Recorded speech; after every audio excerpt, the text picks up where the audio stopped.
La Asamblea escuchará un discurso.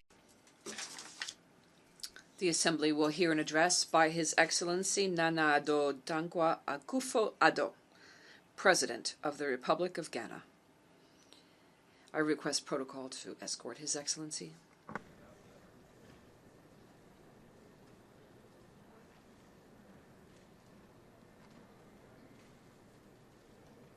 En nombre de la Asamblea General, On behalf of the General Assembly, it is my honor to welcome to the United Nations His Excellency Nana-Addo Dankwa Akufo-Addo, President of the Republic of Ghana, and I invite him to address the Assembly.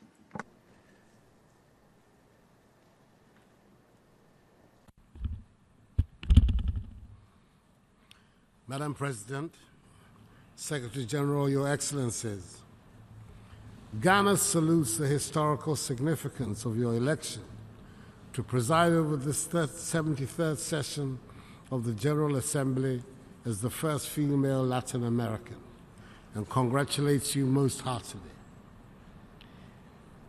Your election reinforces our common preoccupation that gender equality must be a central feature of the global agenda. Madam President, 13 days ago, we laid to rest in his home soil of Ghana, Kofi Annan, the 7th Secretary General of the United Nations, the first from sub-Saharan Africa to occupy this exalted position. On behalf of the people and government of Ghana, I wish to extend our heartfelt gratitude to the United Nations Secretariat, led by the Secretary General, His Excellency Antonio Guterres, and the whole world community for the outpouring of grief and condolences that we received on the passing of Kofi Annan. We were deeply touched that so many world leaders and people took the trouble to come to Accra to bid him farewell. Kofi Annan's passionate and profound belief in the United Nations and his certainty that a better organized and stronger United Nations would make the world a better place is an ideal that should not be allowed to die. Today, we continue to be faced with the stark reality that resolutions, norms, and any number of votes in the Security Council and General Assembly mean nothing without the political will to enforce them. We are still to come to terms with what the role of our organization should be.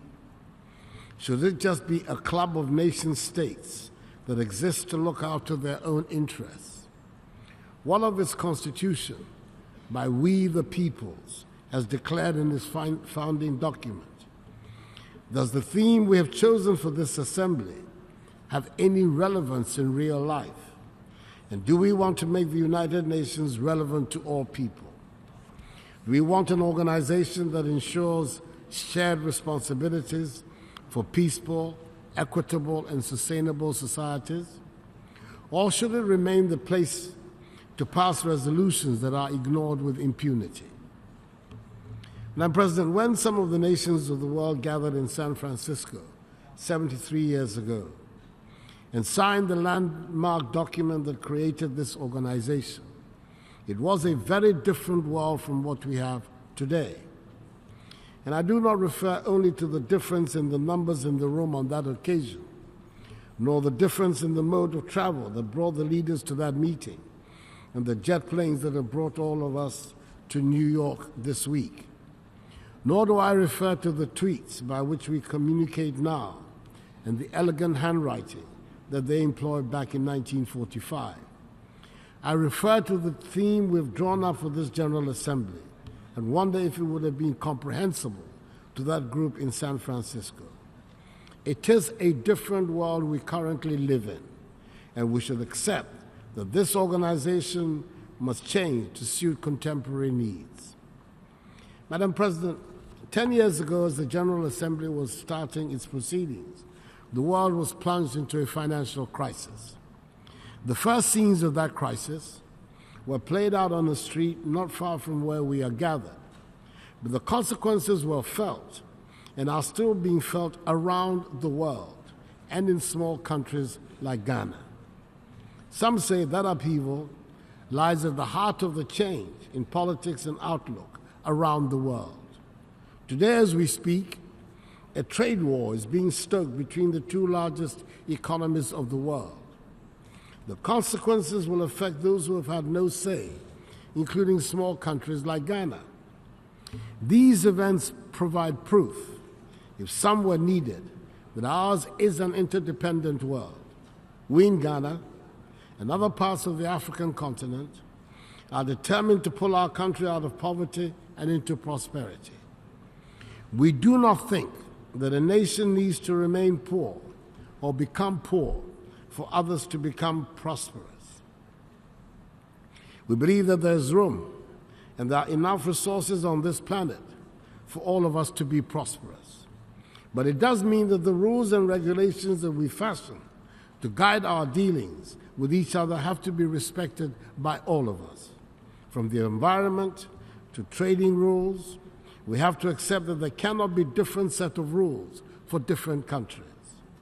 Thus far, the United Nations provides the best vehicle for all nations to address their aspirations and challenges.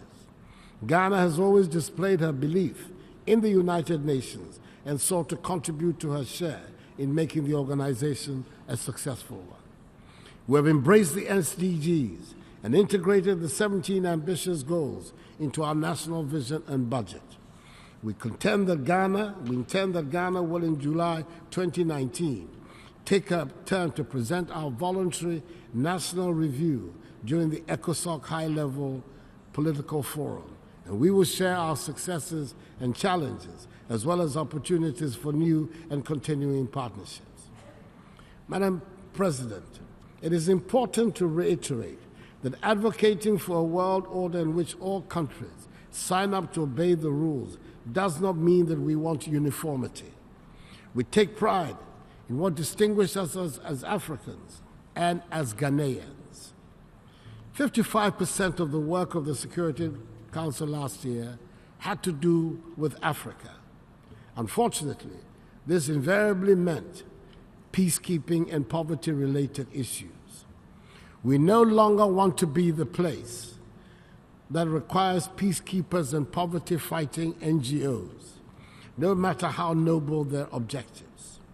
Our regional bodies like ECOWAS and our continental body, the AU, are making systematic efforts, despite significant handicaps, to bring peace and stability to the entire continent. And sooner rather than later, they will succeed. We know we must get our population educated and trained, and we are setting about it. We must address our infrastructural deficit. The traditional methods of tackling this problem will not provide the answer. We're looking for new ways to resolve it. Ghana, like many countries in Africa, is forging relations with China to make arrangements to help address part of our infrastructure deficit. This is not a uniquely Ghanaian or African phenomenon. It has not been lost on us that the developed, rich, and well-established countries have been paying regular visits to China and seeking to open new economic ties and improve upon existing ones.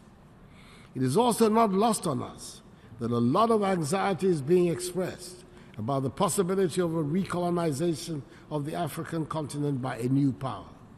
We should indeed learn from history. It was at the turn of the 20th century that China's first railways were built by Western companies, financed by Western loans to a nearly bankrupt Qing dynasty. And it was under those circumstances that a strategic port called Hong Kong was leased for 99 years. And the rest, as the saying goes, is history. Today, the former victim of Western Railways imperialism is lending billions to countries throughout Africa, Asia, and Europe to construct not only railroads, but also highways, ports, power plants, and other infrastructure, and many businesses.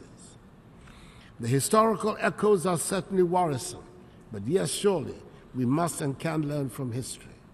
We in Ghana must build roads, bridges, railways, ports, schools, hospitals, and we must create jobs to keep our young people engaged. It is obvious to us that the development trajectory we have been on for many decades is not working. We're trying a different one, and we would appreciate the support and goodwill of the world, especially in helping to stem the huge flow of illicit funds from the continent. It is in everybody's interest that we who are counted amongst the poor of the world make a rapid transformation from poverty to prosperity. We're determined in Ghana and increasingly in more and more parts of Africa to chart our own path to prosperity and pay our own way in the world. We're no longer interested in being a burden on others. We will shoulder our own responsibilities and build societies and nations that will be attractive to our youth. We have the necessary sense of enterprise, creativity, innovation, and hard work to engineer this transition. Hence our vision of a Ghana beyond aid, indeed, of an Africa beyond aid. Madam President, it is equally important that the United Nations is reformed to be able to preside over this changed and changing world to which we all aspire. The powerful nations must be willing to adapt to the changes to make our world a better place. After all, we all inhabit the same planet, and we all owe the same duty of care to ensure its survival. The African Common Position on UN Reform, as expressed in the Esselwini Consensus, remains the most comprehensive proposal for reform of the United Nations, particularly of the Security Council. It is time the global community endorsed it to create a modern United Nations fit for purpose in our time. May God bless the United Nations and us all. And thank you for your attention.